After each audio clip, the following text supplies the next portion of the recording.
Le capitalisme engendre une dynamique permanente d'accumulation, de crise et d'innovation. I believe that open markets and free enterprise are the best imaginable force for improving human wealth and happiness. Je pense que les forces sociales et politiques sont les forces centrales dans la dynamique du capitalisme. Did you ever have a moment of doubt about capitalism? Is there some society you know that doesn't run on greed? How would Smith see the economic world around us? I think Keynes would have said the problem is the hole in the economy. Hayek really wrote The Road to Serfdom as a warning. You always have to be careful with Marx about the one-liners. You know. Polanyi, for me, was an intellectual earthquake. I mean, if I had to stereotype Ricardo, I would say he would look like George Soros. Si vous retournez chez Adam Smith, Marx, Schumpeter, vous avez des embryons de mécanismes vous permettant de comprendre la crise actuelle. We were told that capitalism is the product of big thinkers and big ideas. But is it true? How did ideas shape our lives? What is their relation to reality? Can they help us understand today's economic crisis, let alone the future of capitalism?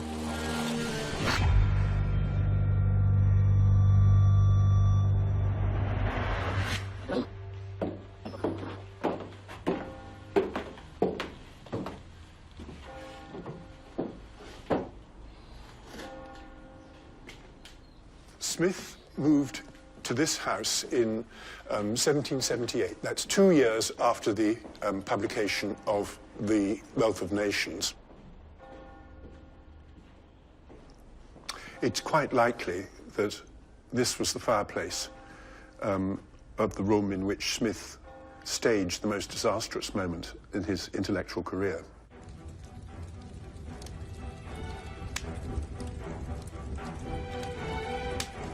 He did not want any of his unpolished, unfinished manuscripts to survive him. And he laid down in his will that his 2 executors were to burn these papers after his death. But that wasn't enough. And really, almost days before his death, he summoned his executors and said, "I want you to do it now." And they sat there in front of the fire and systematically burned all his unpublished manuscripts.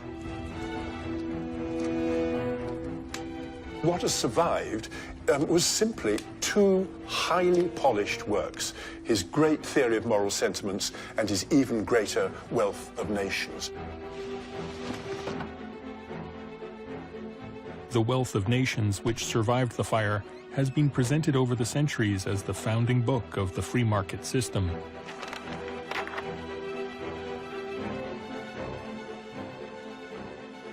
Many of Adam Smith's notes were destroyed in the fire, leaving us with only this book and the interpretations of those who have used it to promote the very narrow view of the market as a science.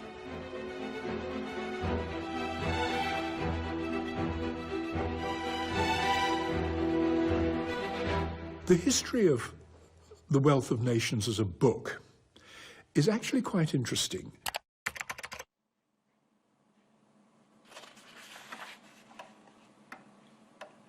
If you look at the first edition, it's an expensive production, and it looks to me as though this was a book destined for a specialist market, a market of philosophers, a market of politicians.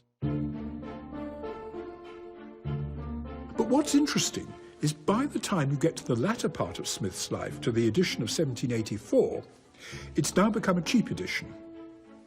It's now become a mass-produced edition. In other words, what's intended for a specialist market is now becoming something like a bestseller. And it's going to stay like that. The book has never been out of print. It's always been a bestseller. It does raise questions about what turns a specialist book like that into a bestseller. I think part of it is that it looked as though Smith had actually done what Newton did for the natural sciences.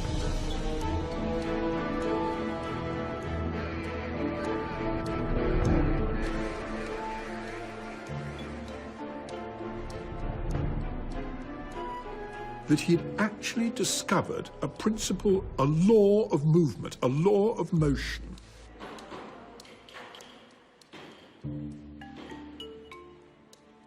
Je crois que Adam Smith a créé le cadre conceptuel de la théorie moderne contemporaine, des individus en interaction sur des marchés. Mais il n'a pas fait de modèle, il n'a pas quantifié. Pour lui, c'était une vision de l'économie marchande.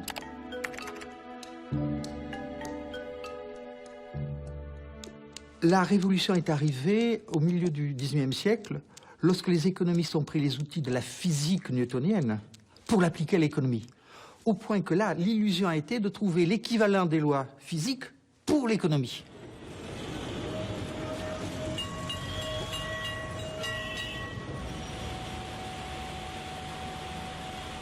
It's hard to imagine how this primitive smelter in Calcutta, India, has anything to do with the wealth of nations. But work here is following the first principle of Adam Smith's book, division of labor, a principle which after Smith's death has been elevated to a scientific law. One of the characteristics of the society you know that I know is the intense degree of specialization which takes place in employments, ranging from the most skilled and complicated employments to the most simple.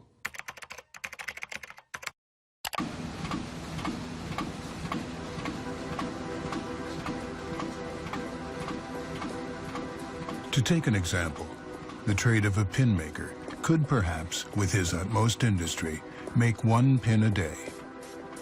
But in the way this business is now being carried on, one draws out the wire, another straightens it, another cuts it, a fourth points it. I have seen a small manufactory of this kind where 10 men make among themselves 12 pounds of pins a day. Adam Smith, The Wealth of Nations. So he comes to the conclusion that progress, economic progress, has got everything to do with the division of labor. No wonder the division of labor has been treated as the equivalent of a Newtonian law. After all, it has been the engine of wealth creation used in the manufacture of almost every product we know. From a sophisticated iPad to a single pencil. For Smith's followers, the division of labor has become a pillar of the free market economy. To enable millions of people to cooperate peacefully together, we need to understand how it is that a free market works. I know no better way to bring this out than by a very simple example called I the Pencil. This is the only prop I have for this TV show. As you can see, it's a plain yellow pencil. There's nobody in the world who knows how to make a pencil. Now that seems like a silly thing to say, isn't it? This is just the most obvious thing. It's only a piece of wood with something black in the middle and the little red tip at the end. What do you mean nobody knows how to make a pencil? Well, suppose you were to start to set out to make a pencil.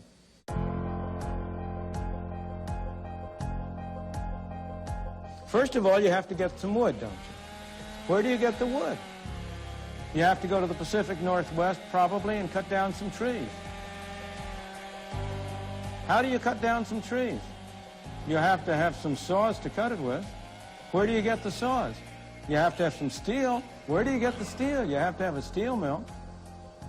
In order to have the steel mill, you have to get the iron ore, and you can add all the rest. But that's only the beginning. This black stuff in the middle that we call lead isn't lead. It's graphite, I think. I'm not absolutely sure. And I am told it comes from some mines in South America. Now, this little red tip at the top, that's rubber. Where's it come from? Well, the major source of natural rubber is Malaya. But the miracle of this pencil isn't that nobody knows how to make it. The miracle of the pencil is how did it get made?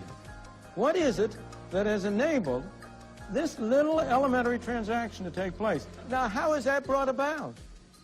Is there some commissar sitting in some central office who is sending out orders to these people in Malaya, to these people in South America, to the people in Washington? How is it that they are led to cooperate with one another? These thousands of people who have been led to engage in this simple transaction, not one of them has been forced to do it. Nobody has had a gun to his head. They've all done it. Why? Because each one of them thinks he's better off in this transaction.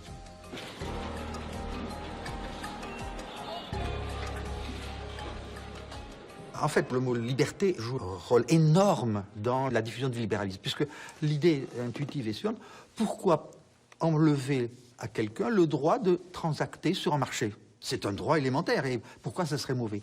Eh bien, c'est tout simplement que, par exemple, si je suis un pauvre paysan qui négocie par rapport à une grande multinationale, c'est la multinationale qui fait le prix et pas moi. Donc, le premier élément, c'est que je suis libre de transacter sous un effet d'asymétrie du pouvoir qui fait que je n'ai aucun rôle dans la formation du prix. An iPad factory in Shenzhen, China. A global assembly line for parts that come from all over the world. The 21st century global version of Adam Smith's pin factory.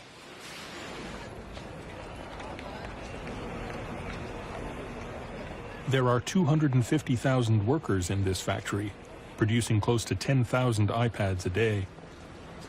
But can we call the workers who manufacture them free? 我们做的工作也是就是流水线，然后机台留下来，我们也就是做的就是很机械的事情，就是测试这个机台。所以说生活嘛，我感觉工作嘛，我感觉还是蛮枯燥的。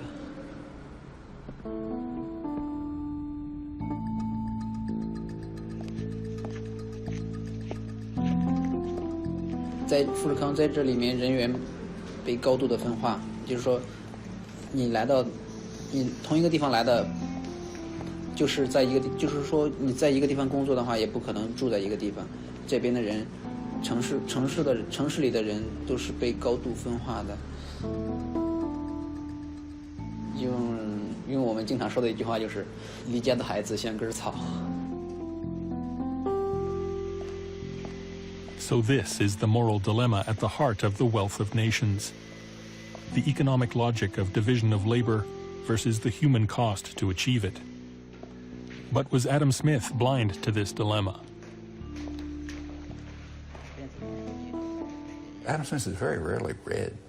He's worshipped, but not read. I mean, everyone who went to college learned the first paragraph of Wealth of Nations.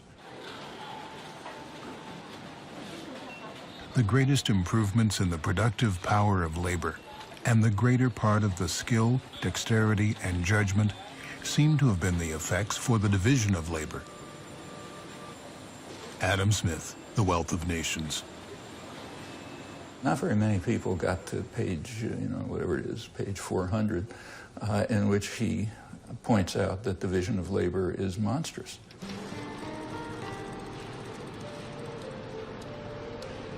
In the progress of the division of labor, a great body of people comes to be confined to a few very simple operations. The worker has no occasion to exert his understanding. Adam Smith, The Wealth of Nations.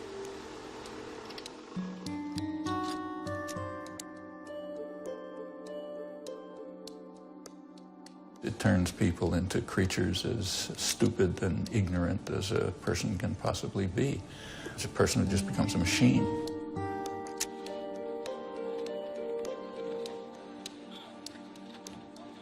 That's a terrible attack on fundamental human rights. And therefore, he says, in any civilized society, the government is going to have to intervene to prevent division of labor. How many people get that far? The Industrial Revolution was founded upon the creation of a factory system with large-scale machinery and, of course, a labor process. It was very different from that which artisans making their, cabinets or so on engaged in. It was completely different machine technology, which then was dominating. The machine controls the labourer rather than the labourer controlling the tool, which was true of artisan production. And of course social relations do indeed change. The labourer in the factory has a very different set of social relations with other labourers and a very different set of relations with the tools, a very different relation to nature than the artisan in a workshop sort of, making a cabinet or whatever. For centuries, economists and politicians ignored Adam Smith's own recognition of the moral dilemma at the heart of division of labor. Self-interest, his second most quoted principle, suffered a similar fate.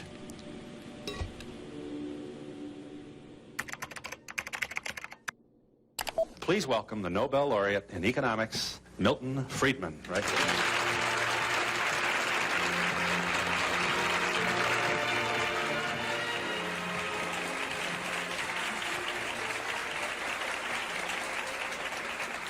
Let's share with the people at home just one of the statements of Adam Smith that you refer to in your book, which, of course, when I want it, I'm not going to be able to...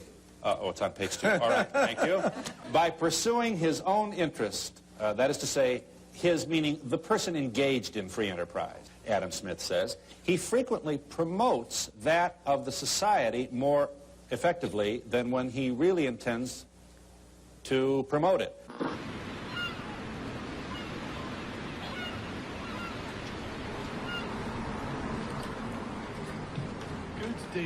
You're listening to Business School. Adam Smith considered self-interest as the driving force of the economy. But do we know what he actually meant by it? To find out, we must first explore the times in which he lived. אדם סמית הוא ילד של המהפכה המדעית ושל האמונה הבסיסית ביותר של המהפכה המדעית, שזאת היא האמונה בקדמה. רוב ההיסטוריה, רוב בני האדם תפסו את ההיסטוריה כקפואה ואפילו מדרדרת. ובמישור הכלכלי, האמונה הזאת בהיסטוריה הקפואה ומדרדרת הייתה תפיסה מאוד מאוד נפוצה, שאי אפשר להגדיל את סך העושר בעולם. סך העושר בעולם הוא קבוע, כמו איזו עוגה כזאת, ואתה יכול לחתוך את העוגה בהרבה מאוד דרכים שונות. אבל רווח של אחד תמיד יבוא על חשבון ההפסד של מישהו אחר. כלומר, הכלכלה היא משחק סכום אפס. אדם סמית אומר, הכלכלה היא מה שנקרא win-win situation. כולם יכולים להרוויח. הקדמה פירושה במישור הכלכלי זה שאפשר להעלות את סך הייצור ואת סך העושר בכל העולם, מה שאומר שהכלכלה היא לא משחק סכום אפס,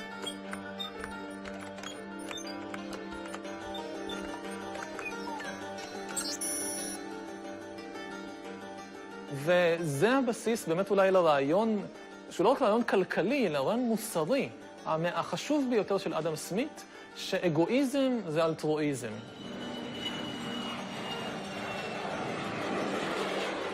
הרווח הפרטי שלי הוא משהו שעושה טוב לא רק לעצמי, אלא לכולם, הוא בעצם מגדיל את העוגה של העושר העולמי, ומאפשר לעוד אנשים ליהנות מזה, ובבן אדם העשיר יקנה מוצרים מהאנשים האחרים, וככה גם הם יתעשרו, או יפתח עוד מפעלים, עוד בתי מלאכה, ויספק פרנסה לעוד אנשים.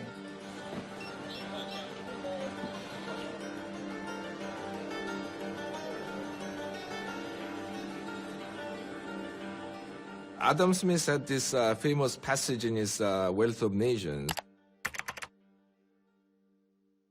It is because well, I'm paraphrasing him, but because the bakers and the butchers want to make money, that we can have our dinner.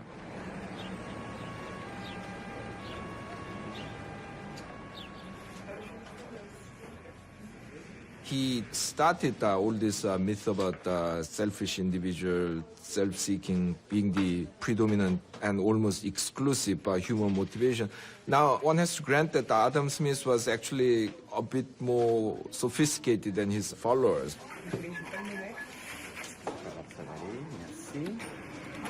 he actually understood that humans are more complex, but his position was that you could actually separate these things, and in the realm of the economy, selfishness is basically the exclusive motivation. So you know Adam Smith wrote The Wealth of Nations. Self-interest and greed is good, and the invisible hand and free enterprise and free markets, etc. All that kind of, he's the father of capitalism. But it turns out, there's another Adam Smith. How many people here have read The Theory of Moral Sentiments? And according to Adam Smith, it was his important book. It was his magnum opus. In some ways, that was his magnum opus, and The Wealth of Nations paid the bills. He never imagined capitalism that he wrote about in The Wealth of Nations could actually succeed without the moral underpinnings, the moral, what he called sentiments. We would call them virtues. Without the virtues of a society and virtues of individuals that would actually create the base of a healthy capitalism. Well, all you could do is look here and see that The Wealth of Nations and A Theory of Moral Sentiments, Adam Smith 1, Adam Smith 2, have been disconnected. When you see around the globe the maldistribution of wealth, the desperate plight of millions of people in underdeveloped countries, when you see so few haves and so many have-nots, when you see the greed and the concentration of power within, did you ever have a moment of doubt about capitalism? Tell me, is there some society you know that doesn't run on greed? You think Russia doesn't run on greed? You think China doesn't run on greed? What is greed? Of course, none of us are greedy. It's only the other fellow who's greedy. The world runs on individuals pursuing their separate interests. We'll be back in just a moment.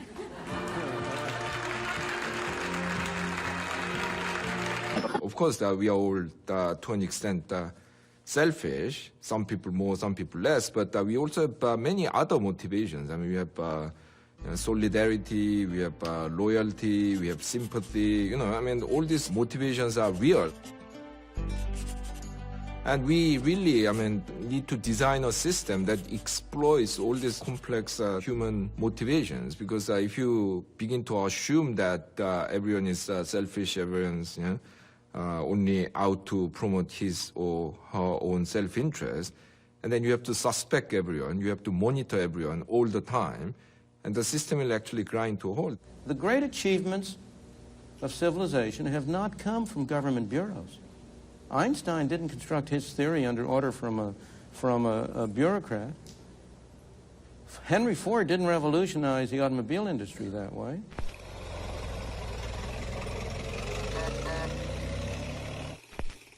But Henry Ford is a perfect example that self-interest is far more complex than greed or individualism.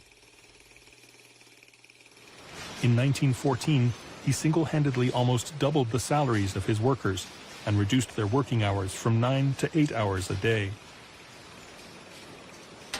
Increasing their salaries, he claimed, will turn workers into consumers. It will help to expand the economy and his car sales. He dreamed that every worker could one day own a Ford car.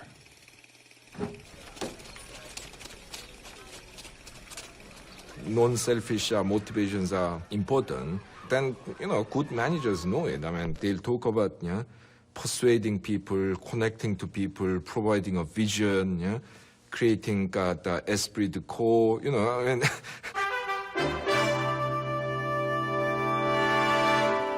Tonight we focus on an apple. Apple the computer, not the fruit. It is jobs that provides the main inspiration and philosophical direction for Apple. What Apple is it's an environment where we can attract the best and the brightest people to come together and sort of have a common vision about how we can change the world. This is how real managers manage the economy, but of course economists do not understand this, and they keep saying that everyone's selfish and we have to design the system accordingly, which means that you give maximum freedom to everyone, and kind of basically that believe that this will somehow amount to optimal social outcome. So how did Adam Smith's nuanced concept of self-interest become transformed over more than 200 years into a global economic system driven by greed? It begins with the separation of Adam Smith I from Adam Smith II, and the transformation of the wealth of nations into a science.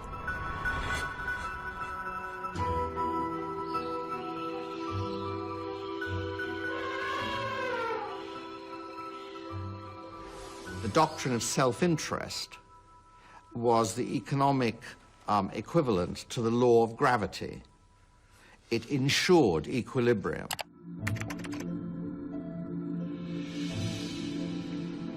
If everyone was free to pursue their self-interests in markets, you would get an equilibrium, optimal equilibrium, which was equivalent to the equilibrium of natural bodies when they were free to move as well. So I think the analogy with physics was very, very strong. What they ignored completely was how human beings actually behave.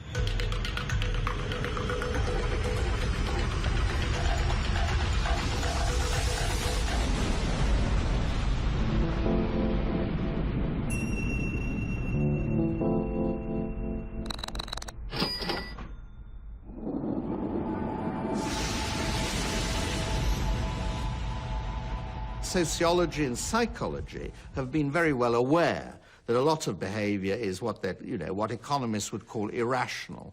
But in fact, I don't think that is the right way of describing it. I think it's human.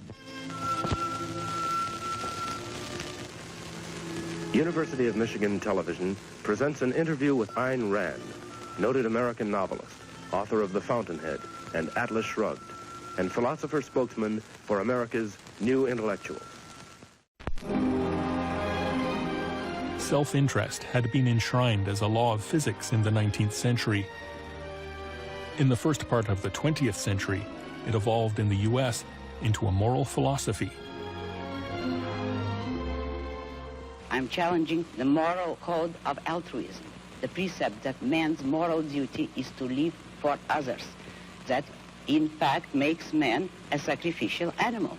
I say that man is entitled to his own happiness and that he must achieve it himself. Now, what can be more important than happiness?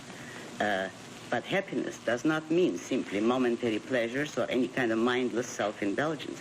Happiness means a profound, guiltless, rational feeling of self-esteem and of pride in one's own achievement. Join me in welcoming Paul Ryan.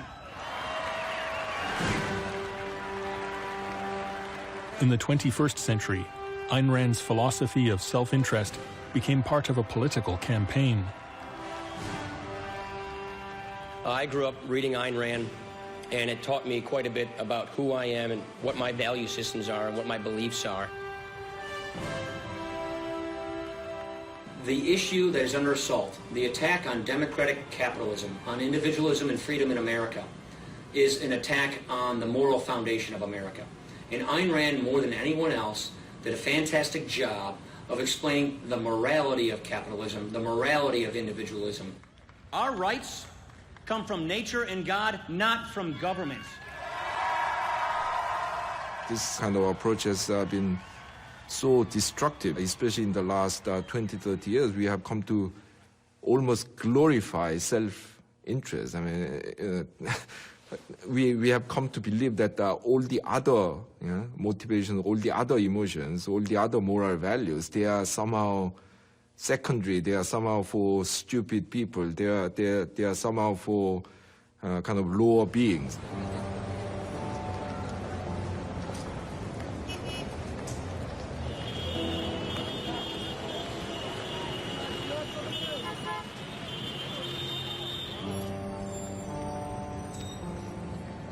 That has created this system where people are actually expected to be ignorant of the broader social framework. They are encouraged actually just to look after their own interests, and we are living the consequences today.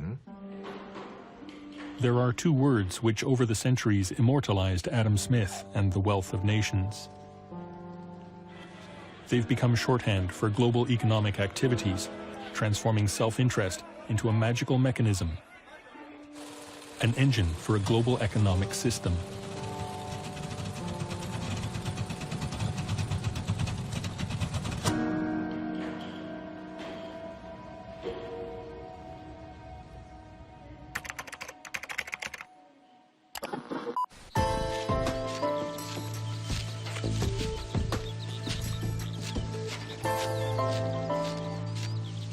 The invisible hand is a phrase that was introduced by Adam Smith in his great book, The Wealth of Nations, in which he talked about the way in which individuals who intended only to pursue their own interests were led by an invisible hand to promote the public welfare, which was no part of their intention.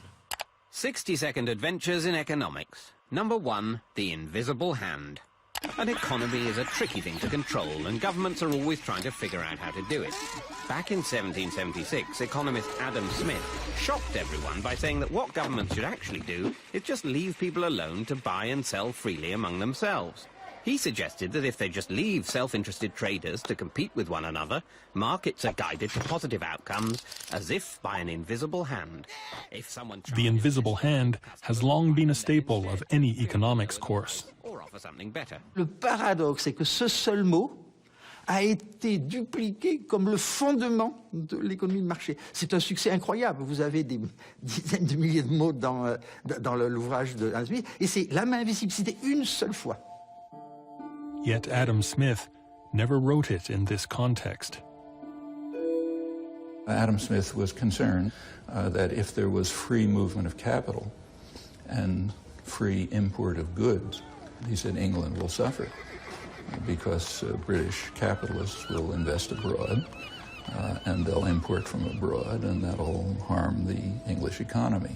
And Adam Smith then gave an argument. It was not a very good argument, but his argument was that English investors will prefer to invest in England because of what some called a home bias. They'll have a preference for investing close by, and therefore, as if by an invisible hand, England will be saved from the menace of free capital movement and free imports.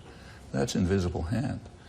What's that got to do with the Cato Institute or the modern enthusiasm about free capital flow and having U.S. corporations invest in China so they can send stuff back here to sell cheap, exploiting Chinese workers? That's not Adam Smith.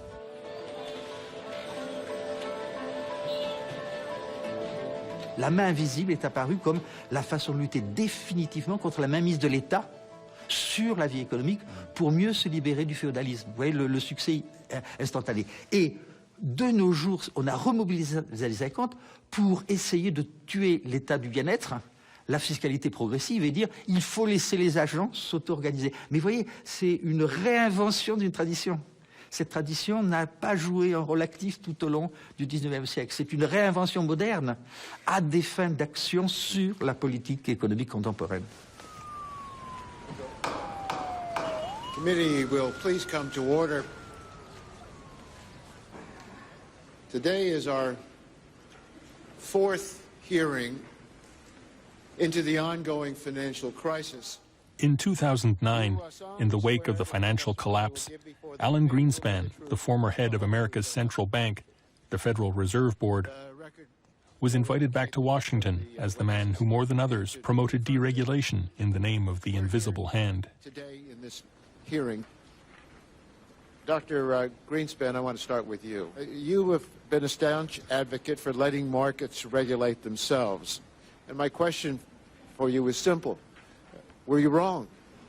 I found a flaw. You found a flaw in the model that defines how the world works, so to speak. In other words, you found that your view of the world, your ideology was not right. It was not working. Precisely. No, that's precisely the reason I was shocked, because I've been going for 40 years or more with very considerable evidence that it was working exceptionally well. Which model was he referring to? Alan Greenspan's intellectual career began with Ayn Rand. He was among her disciples, an enthusiastic believer in her theory of the supremacy of rationality. It is only since the Industrial Revolution, the birth of a free society, the society of capitalism, that there was a new class of men, which is the free producers of material goods, the businessmen, the industrialists. That is the man who lives by means of reason. That is the man who, in his psychoepistemology, is not guided by his immediate perceptions nor by his emotions, but by logic, by his concepts, by reason. That is the man whom I call the producer. When Alan Greenspan was nominated years later by then-President Gerald Ford to head his Council of Economic Advisors, Greenspan paid tribute to his old master and invited her to meet the president.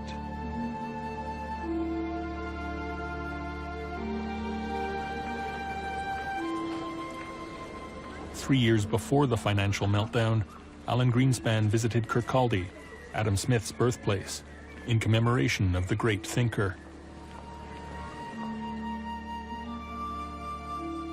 One could hardly imagine, Greenspan said, that today's awesome array of international transactions would produce the relative economic stability that we experience daily if they were not led by some international version of Smith's invisible hand.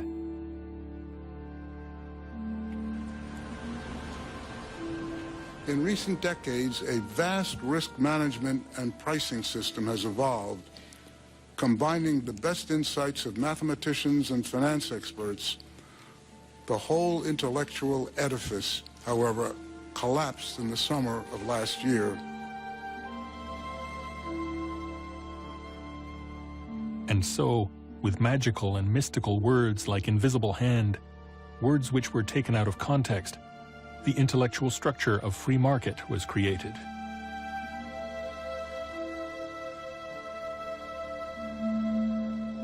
People, of course, have different views on whether free market is desirable. So some people believe that we should leave the markets free.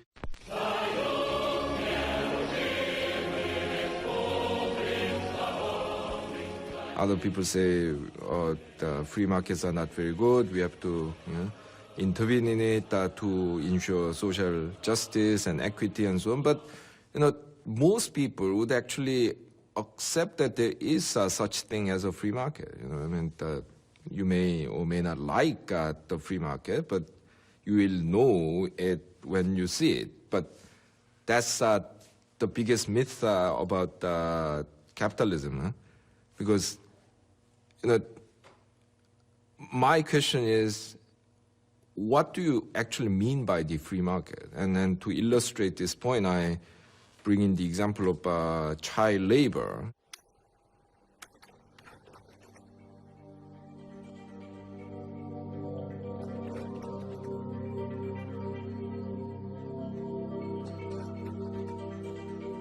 Today, in all the rich countries, there's restrictions on child labor. But there was a time when child labor was a very widespread thing.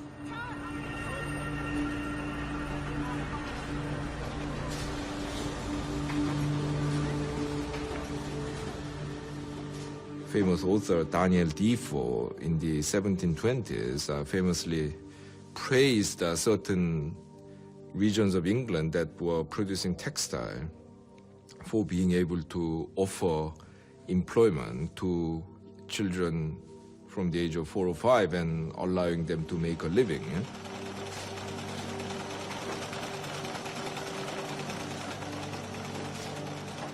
In the early 19th century, in the British Parliament, a group of social reformers made the very first attempt to actually officially regulate child labor. Now, even then, a lot of people were against this regulation because they said this regulation is trying to undermine the very foundation of a free market, namely the freedom of contract. So they said, these children want to work, these people want to employ them. What is your problem?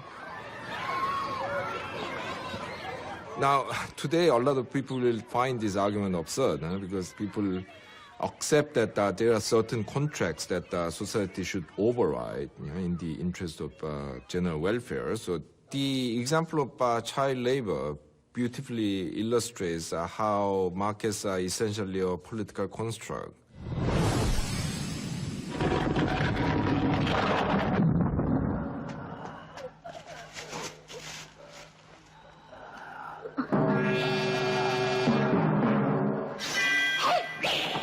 all markets are propped up by a huge range of regulations. I mean, I liken it to the piano wires that is Kung Fu masters use in Hong Kong the martial arts movies. Markets are like that. I mean, once you accept the underlying political values of certain regulations, these regulations become invisible, like those piano wires. Do we remember slavery? A true free market without those piano wires, where the only considerations were profit and losses. A market which was once widely accepted as the norm.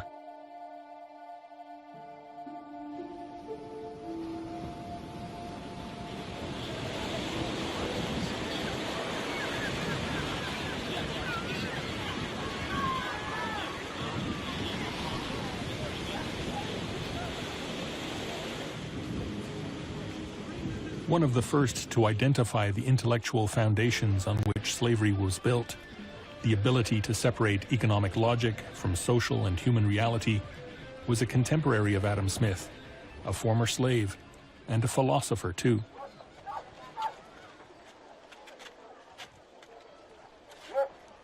He's buried here in Shama, Ghana, in the shadow of a former slave castle. We have gathered around his tomb. He has to give glory to God for giving us this wonderful philosopher. Anton Wilhelm Amo set out to criticize the very contradiction of creating a science as separate from the human reality of capitalism.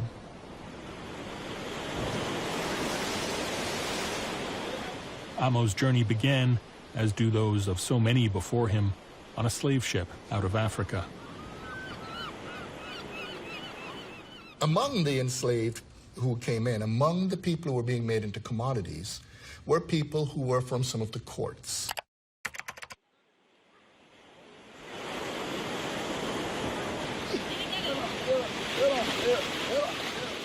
Some of them, when they were brought in, immediately showed their precocity.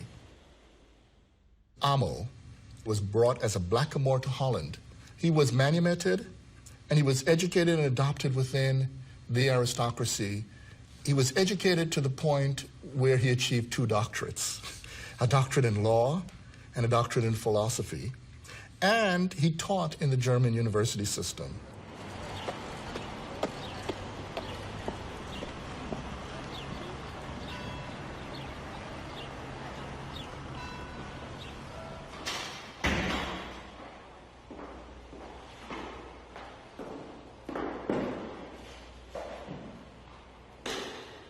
Amo, der erste Schwarzafrikaner, der an einer europäischen Universität studiert hat, hat sich bei uns eingetragen, und zwar unter der Nummer 488. Das ist der 9. Juli 1727 gewesen.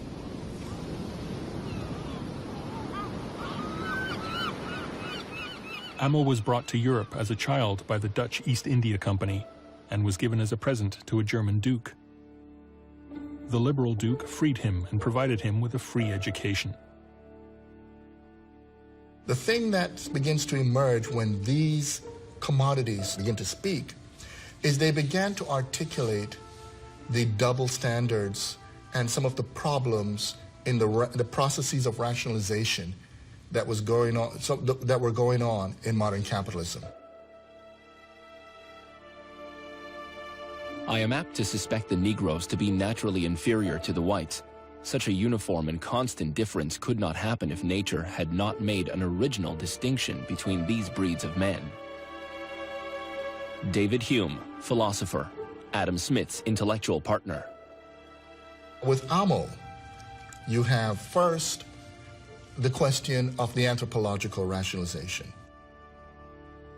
Amo wrote on the equalities of the Moors in Europe, and the very act of writing it, the very act of articulating, was to unsettle the view that something about him racially necessitated his being a tool.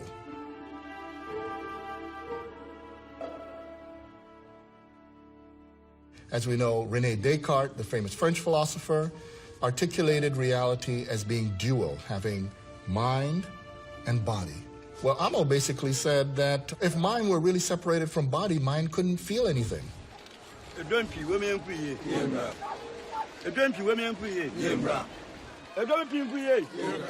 Amo began to deal with this problem of how rationality and reason was being used, ironically, against reality and reason. If we look at the way Adam Smith would argue, he was articulating a system that sets up as an ideal world, paradoxically, a world without people.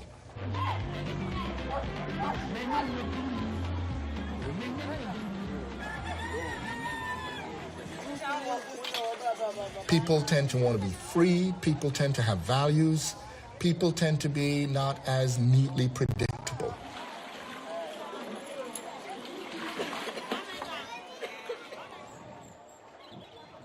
In 18th century Europe, a warning from an African philosopher was doomed to be ignored. Amo had to flee Europe and died here in Shama. While The Wealth of Nations pioneered modern economics, Amo's books were burned and his work is all but forgotten.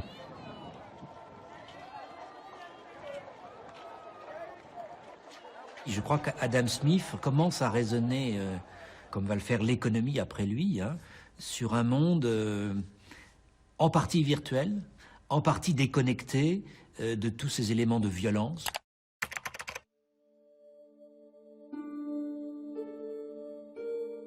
C'est vrai qu'au cœur de ces thèses, il n'y a pas du tout, évidemment, cette prise en compte de la violence occidentale qui a existé pourtant dans les 3 siècles qui le précèdent.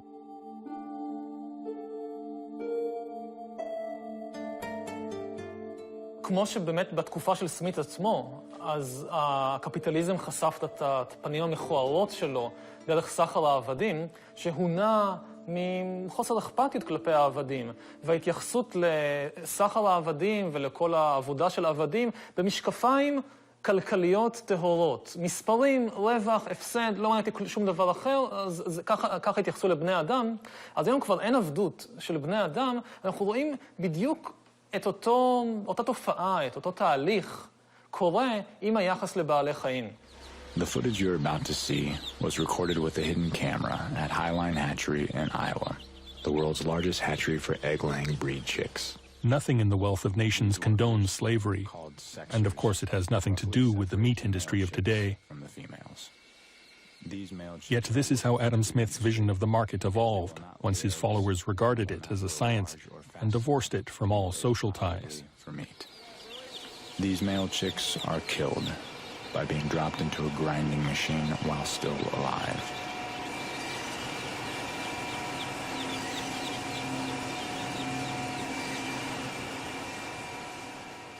שגם שם אומרים בעלי חיים, בתעשיית הבשר, הביצים, החלב, שמים את המשקפיים, הכל מספרים, הכל רווח, הפסד, מניות, אחוזים, ביקוש, היצע, שוכחים שיש לנו פה עסק עם יצורים חיים.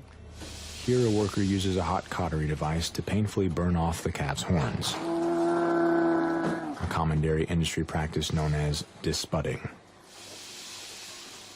No anesthesia was used to reduce the calf's pain during this harsh and invasive mutilation. ואף אחד לא חושב על זה, זאת אומרת, מי שפותח את המקרר או להוציא חלב לשים בקפה, הוא לא חושב על זה שמשם הגיע החלב שלו. אבל אין פה שנאה.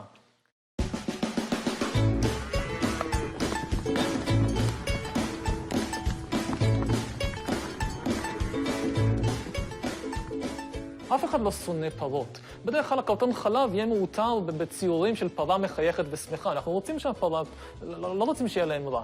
הם פשוט לא חושבים עליהם. ומה שמאפשר לנו לא לחשוב עליהם זה באמת האופן שבו בנויה הכלכלה הקפיטליסטית. הכלכלה באמת, העולם שאדם סמית חוזה, עולם שיש בו אך ורק רווח והפסד וביקוש והיצע ומספרים, וכל השאלות וכל השיקולים של מוסר ושל דת וכן הדברים האלה, להוציא את זה החוצה.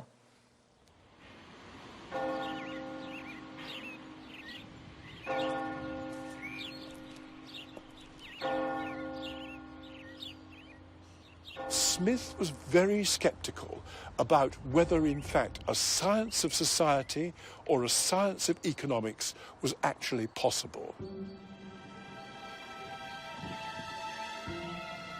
Smith is always deeply cautious about how free markets should be implemented.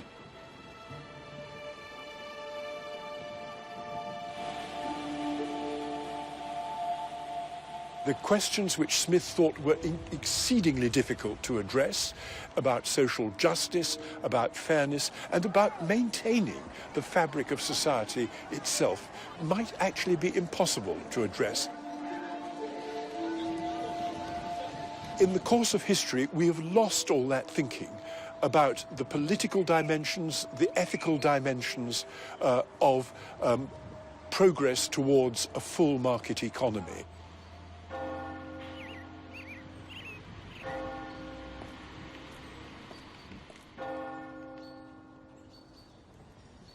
J'ai une grande admiration pour Smith parce qu'il est anticipateur du capitalisme.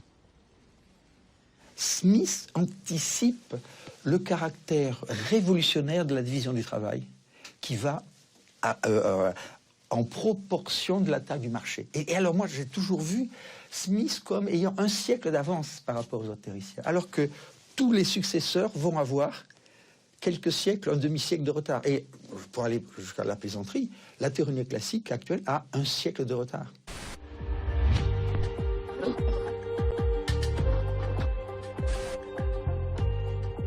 So how and why, in the process of trying to convert the wealth of nations into reality, were Adam Smith's ethical and political concerns lost?